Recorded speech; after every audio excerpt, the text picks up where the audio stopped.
In the early days when they were racing, this is in the really early 1900s, they had no seatbelts, no helmets, no dashboards, and you drove.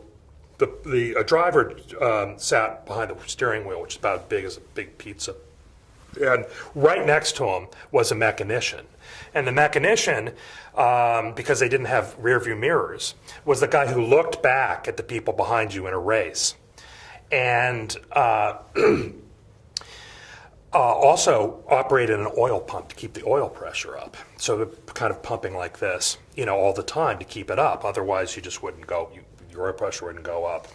The condition of the roads were so bad. I mean, this is incredible. This is kind of before macadam and stuff like that. So on these, what they would do on the surfaces of these race courses that they would make, this is just really new. They take a horse track, right, around, and then they would pour hot oil over gravel and dirt, and then do these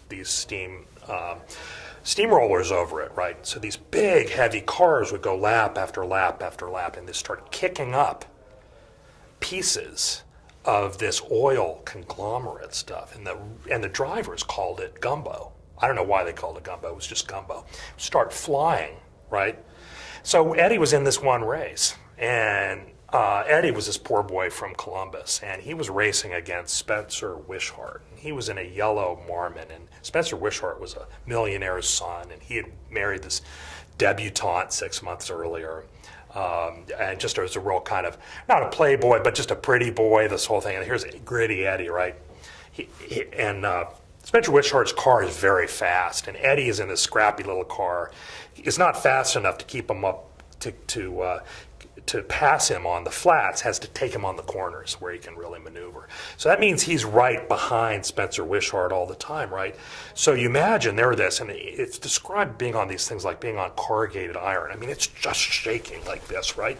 You have to hold on to the wheel because it's not geared. You go like this and you just go shooting off. So he's going like this. The gumbo is shooting out like a stream from Spencer Wishart's car. He's right behind this yellow car. He wants that guy. Shooting out.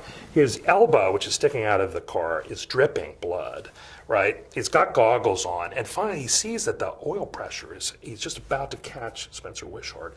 The oil pressure is going down. He goes, he hits his mechanician like this. He can't take his eyes off, right? Because it's shaking so much. He's going like this. And it's not doing. So finally he has to look over, and there is his mechanician out like this. A piece of gumbo had hit him in the head. Blood pouring down his face, knocked him out cold. So Eddie goes, I've come this far, I'm not going to be out of this race because he's, So he reaches over to the pump and starts pumping like this and goes on to win the race.